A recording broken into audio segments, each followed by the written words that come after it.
Friends, today's first question is which of the following occurs in post-splenotomy? Option है neutropenia, thrombocytopenia, toxic cell and target cells.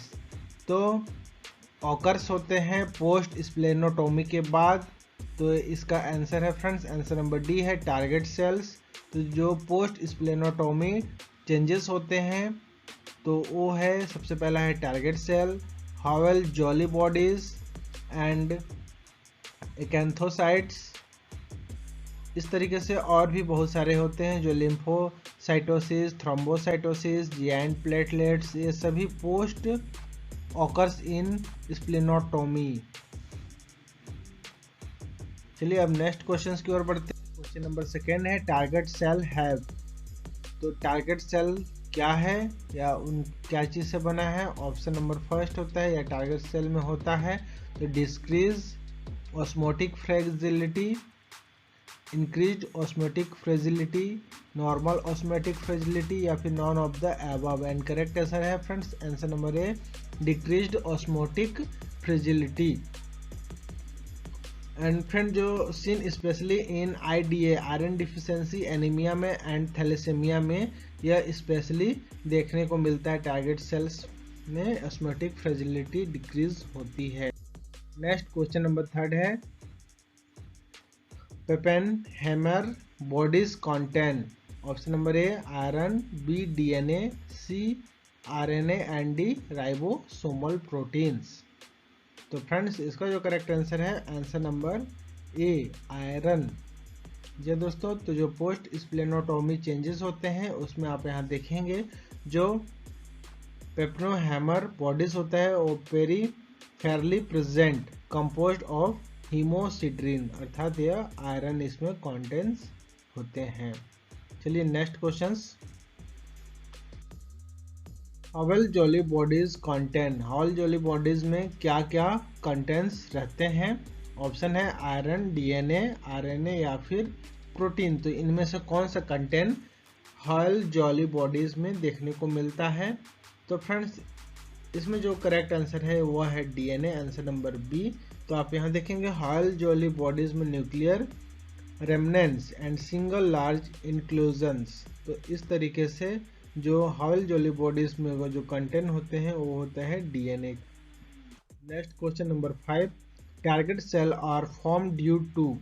तो जो target cell होते हैं वो form due to होते हैं। First option number है increase in surface area due to lipid gain, second है decrease in surface area due to lipid loss, and C weakening of skeletal protein. तो इसका correct answer है friends, answer number A. Target cell is characterized by relative membranes access due to either increase in red cell surface area due to lipid gain, increased cholesterol to phospholipid ratio in obstructive liver disease, or decreased intracellular Hb concentration in IDA and thalassemia। चलिए अब next question की ओर बढ़ते हैं। Question number 6, membrane rigidity and fragility can be measured by osmocytometer, spirocytometer, spirocytometer and ectacytometer and viscometer, and answer number C है friends। तो the ectacytometer measure the deformation of a population of red cells or red cell membranes is responsible to share the basic configuration developed by Basic and Mohandas 1974 to 1975, comprised a QT viscometer with two concentric cylinders constructed of an optically clear material। Next question number 7, which of the following have decreased osmotic fragility.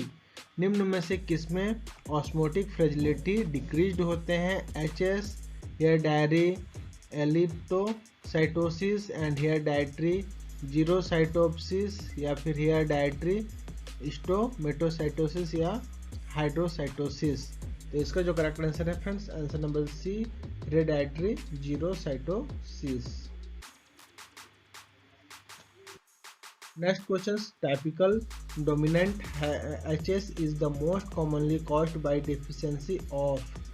तो option number है ankyrin, band 3 spectrin and protein 4.2। And जो correct answer friends वो answer number A है। The most common cause of typical dominant HS is ankyrin defect, band 3 defect and isolate spectrin deficiency is next common। सबसे जो most common होता है वो एंकिरिन and इसके बाद जो बैंड 3 स्पेक्ट्रिन होता है वो नेक्स्ट कॉमन में होते हैं। और जो protein 4.2 deficiency inherited and autosomal recessive trait server HS में होता है। तो इस तरीके से उसका जो करेक्ट आंसर है answer number. Next questions, in how many percentage of HS patients spirochetes are seen in PS? 40%, 60%, 80% and 100%। And इसका जो करेक्ट आंसर है फिर वो आंसर नंबर बी है 60%। तो जो HS here hidradenitis suppurativa is a chronic condition characterized by slow and painful lesion and occurring in the armpit, groin, anal and breast region. This disease occurs due to obstruction of hair follicles and secondary infection and somatic inflammation of certain sweat glands. And next question number 10, increased osmotic fragility is seen in all except। तो सभी में osmotic fragility scene होता है सिवाय एक के। तो इसके ऑप्शन कुछ इस प्रकार दिए हुए हैं फ्रेंड्स, तो इसका ऑप्शन देखेंगे। तो इसका पहला ऑप्शन है IDA, HS, HE and AIHA। तो IDA आयरन डेफिशिएंसी एनीमिया। तो इसका जो करेक्ट आंसर है फ्रेंड्स वो है आंसर नंबर ए IDA। तो जो इंक्रीज OFT अर्थात ऑस्मोटिक फ्रेजिलिटी जो होते हैं वो HS में इंक्रीज होते हैं। Here hidradenitis suppurativa and hereditary stomatocytosis and HE hepatic encephalopathy and AIHA tail of fragile cell proportional of spirochaetes. तो इन सभी में इंक्रीज होते हैं। तो इंक्रीज का ऑप्शन में सभी आता है, लेकिन डिक्रीज जो होता है वो IDA, SAO, thalassaemia and hereditary xerocytosis, ये चारों में डिक्रीज होते हैं OFT। तो इसका जो करेक्ट आंसर आ जाएगा इनमें से IDA। तो फ्रेंड्स उम्मीद करता हूँ आज का वीडियो पसंद आया तो चैनल को subscribe. Thank you for watching, have a good day. जय हिंद, जय भारत।